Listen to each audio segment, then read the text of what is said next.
one afternoon, I met a stranger who I never saw in my life, and he approached me and asked me if I could share my lunch with him. So I gave him my lunch, and he ate it, and he told me that, in the next 6 months, all the family going to be killed.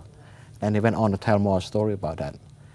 I think sometime after that, one morning I went fishing with my younger brother, and on my way back home, in my vision, I saw that man again. I felt like he tried to tell me something, but I could not really understand.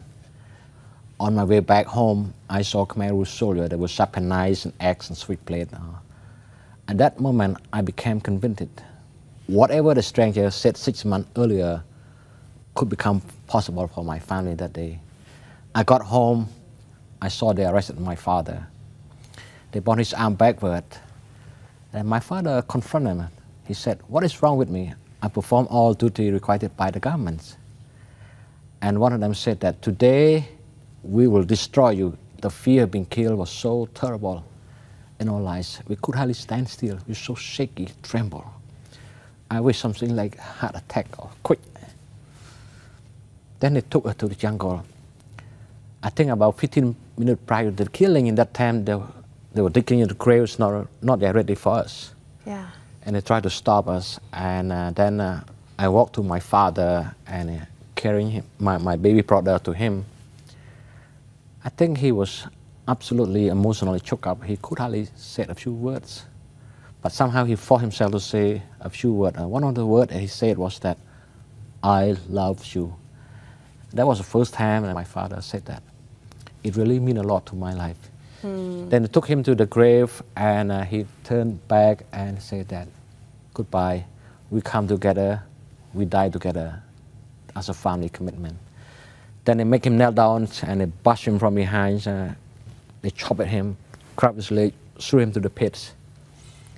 It was my turn then. I carry my baby brother to the grave and knelt down, left my baby brother beside me. Someone bashed me from behind. When they came down to chop everybody at the pits, somehow they missed me. But then I heard someone said, they probably pointed to me, they said, "That one has not yet died." Somebody else jumped to the grave, tried to pull somebody on me, and then they bashed me one more time. I think the impact of hitting was so powerfully strong. Blood comes through my nose and my mouth, and I thought I finished. By then they tried to bury. Then I heard someone said, "Don't bury yet. There's some more enemies need to be finished in this place." Then they went to pick up my mother, my sister, and other women who actually went to work in the farm early mornings. I think it took me about half an hour or so to get rid of dead bodies over me. And I looked for my father. I think he died already, but his eye was still open. I tried to close his eye and said something to him. And that moment, in my own conviction, to ease the pain was to die. There's no way I could move on beyond such tragedy in my life. How could you live with I was just too young to really understand. I lie on the dead bodies, waiting for them to come to finish me. When I'm lying there, somehow I saw the bird coming into the grave sinking. And I was so disturbed by that. And I picked up a piece of wood, threw at the birds. And for some reason, the bird came back 3 times. And every time when the bird lands, I observed that the bird flew only one direction, which is eastward of the grave. If I were to look from my own perspective right now, I believe the Holy Spirit sent a bird actually to save my life. Yeah. I took the courage and climbed out the grave and followed the bird direction. If I were to stay there 3 to 5 more minutes, I believe that Khmer Rouge soldier actually reached me on time. Yeah. There I saw they were tracking my mother, my sister, and other people approaching from the west side of the grave. And the story, like you saw your mother be killed, the rest of your family, 13 family members in all, the story of how you survived after that is unbelievable. Yeah. But just for sake of time right now, Rex, I want to move on to that forgiveness piece, because you suffered, as who wouldn't, from post-traumatic stress disorder for many years, not knowing what it was. You were just a child when you watched all this happen. Yes, yes. How in the world did you ever begin recovery? And I know forgiveness was a big piece of that, which is inconceivable to probably everyone watching. I think to me it's a long journey of learning how to forgive, and it can be very easy to say I forgive you from a long distance, but in reality it's a long struggle. To me, learning to forgive is to set myself free.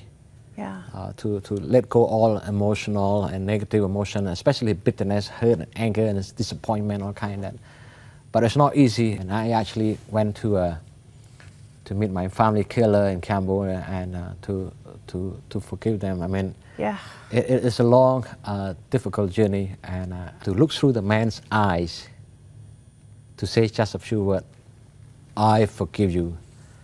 That is impossible in my own human instinct. And that's footage of the 3 men that are surviving that killed your family Yeah, that you went to meet. I could never believe that I could do that. I believe that only the power, the grace of God in my life that helped me to be able to say, I forgive you. You know what? After that, I gave him a hug. That was a bit uncultured for the Camel people hugging each other, especially men and men. And, so when I hugged him, I could feel that his body almost like a vibration, so tremor, so shaky. And I told him that 28 years ago, when you took me to the jungle, this is how I felt. But today I come back as ambassador of Jesus Christ to set you free. And I could tell that the first man did not say anything, but the second man, the man who killed my mother, I went to give him a camel scarf as a symbol of my forgiveness for him. And then I said that I come to forgive you. And then he asked me, why your God is so good that help you to forgive? You know what? I was given an order to kill your family. If I did not do it, it would kill me. But no matter what, I was wrong. And then he said that, will you forgive me? I just broke down when I heard that. Actually, I longed to hear that word almost 30 years in my life. And when I heard that, I was weeping, crying. I cried in a sense that I actually set myself free. And that was the most difficult mission in my life, of learning to forgive my family. Yeah, killer. I can't even imagine. Most of us can't forgive the smallest things, and you had to forgive that huge thing just in obedience to your faith, and the power of God is amazing. If somebody is trying to forgive right now and they're struggling, what is the best piece of advice you could give them?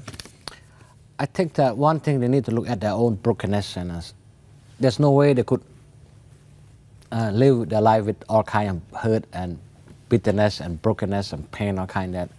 Forgiveness is an act of letting go of the hurt and pain and forgiveness in individual life. And you hold on to that, your body is not built to carry that kind of negative emotion.